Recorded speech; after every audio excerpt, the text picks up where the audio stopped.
Welcome to another episode of Speaking from the Heart.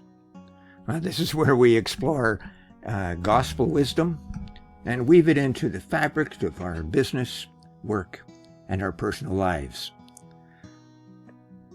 Here's a thought to begin with. Emotions are not either good or bad. They are both and. They can harm or heal, destroy or build, divide or unite. Franciscan teacher Richard Rohr reminds us that everything belongs, even our darkest emotions, when acknowledged and integrated. They can be transformed into compassion and wisdom. And that's the lens for today's reflection. Emotions are both the shadow and the light. Hi, I'm Richard Fontenay, and I'm pleased you have joined us today because we have a packed podcast. Emotions on fire, emotions for healing. So let's get going. First, let's ground ourselves in a definition of emotions.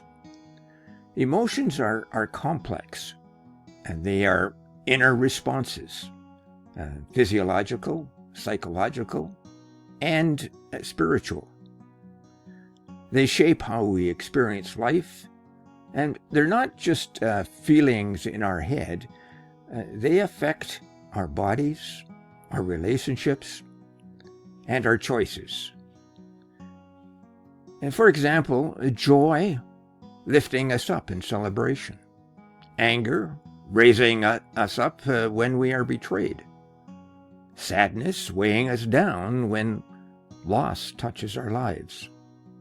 And fear, tightening our chest when uncertainty comes knocking. Now, these emotions are universal. They bind us together in our humanity, and yet they can also put us in harm's way if unchecked.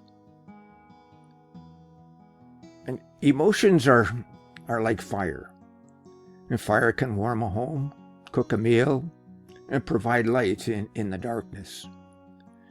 But uncontrolled, fire destroys forests, homes, and lives. And in the same way, anger can lead to broken relationships, violence, and bitterness. But righteous anger, channeled in the right way, can drive justice, advocacy, and systemic change. Think of Martin Luther King Jr.'s anger at racism. He transformed that anger into nonviolent resistance. Sadness, lest to fester, can spiral into despair. But when embraced with tenderness, it can deepen empathy, helping us walk alongside others in their pain. Joy, unchecked, can become reckless self-indulgence. But joy cultivated in gratitude strengthens relationships and builds trust. So emotions are both and. They hold destructive power and transformative potential. In communities, untamed emotions often lead to conflict. A workplace fueled by resentment and unspoken fear quickly becomes toxic. And gossip and mistrust and division spread like wildfire. In contrast, when communities acknowledge emotions honestly, healing begins. Think of Bishop Tutu of South Africa. He took the time to name the frustration that people were feeling and found ways for reconciliation and expressed gratitude for the small wins created when people began to collaborate and make amends. Individually, we face the same fork in the road. A leader consumed by pride can devastate a company or a country. but a leader who tempers ambition with humility inspires others. A parent overwhelmed by anger may wound a child, but a parent who names anger and breathes through it and responds with patience builds trust for a lifetime. Now let's turn to the gospel, where Jesus himself demonstrated the full spectrum of emotions. In Mark chapter 6, Mark pointed out, when Jesus landed and saw a large crowd, he had compassion on them because they were like sheep without a shepherd. And compassion moved him to act, to feed, and to heal. Jesus drives out the money changers from the temple. His anger was not reckless rage, it was righteous passion for God's house and for justice. And in John 11, Jesus wept at the tomb of Lazarus. He wasn't above human grief. He entered into it, fully present with those he loved. And in Luke chapter 10, Jesus expressed joy through the Holy Spirit and thanks the Father for revealing to the humble. Now, Jesus shows us emotions aren't to be feared or suppressed. They are to be acknowledged, guided by love, and directed toward God's purpose. So now we come to 4 critical points for business, work, and life. Emotions can build trust, erode relationships, transform conflict into peace, and be spiritual teachers. Let's break these down. First, emotional awareness builds trust. In leadership and in families, pretending that we don't feel emotions weakens trust. A manager who calmly acknowledges tension in a team meeting opens the door for dialogue.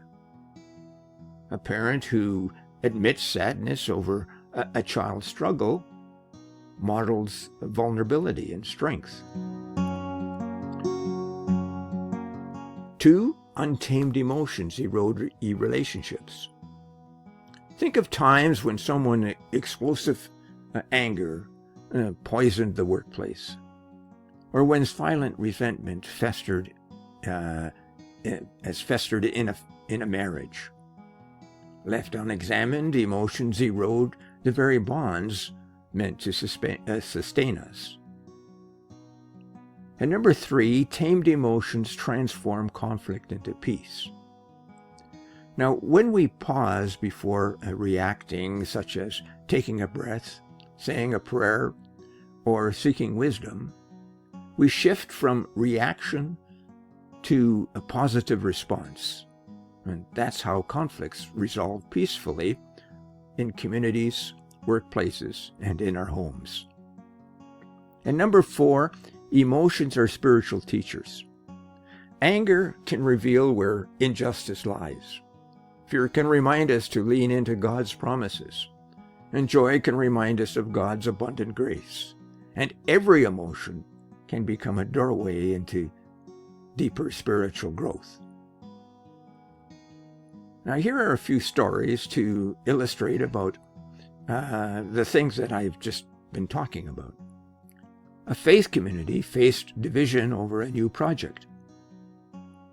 Heated arguments broke out, and then one senior person invited everyone to share not opinions, but emotions.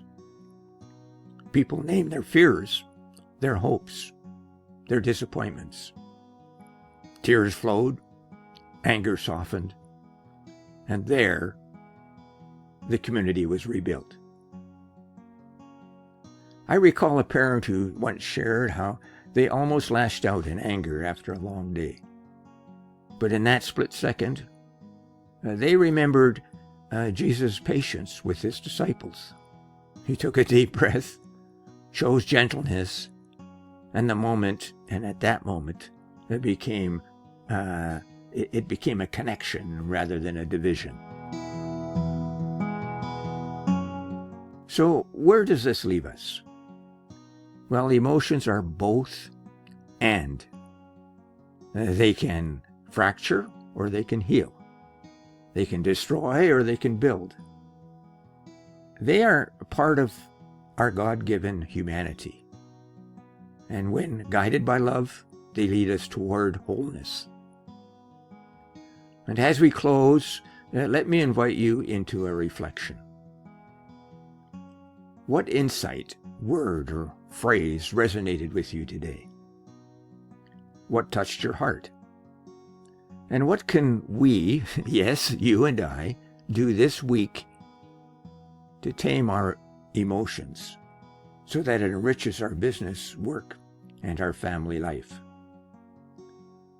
And how can we share this reflection with someone else? Now remember, emotions are not the enemy. They are teachers, companions, and guides, particularly when we hold them against the light of Christ. Now, if you found this podcast important for you, please share it with others who are having difficulty with their emotions. And thank you for doing so. And next Monday, we'll continue our journey with a theme inspired by a beautiful song, Bridge Over Troubled Waters. We'll reflect on the lyrics, "When pain is all around, I will comfort you." Until then, may your emotions guide you toward compassion, reconciliation, and peace. I'm Richard Fontenay, signing off. See you next week, if not before. Now, bye now.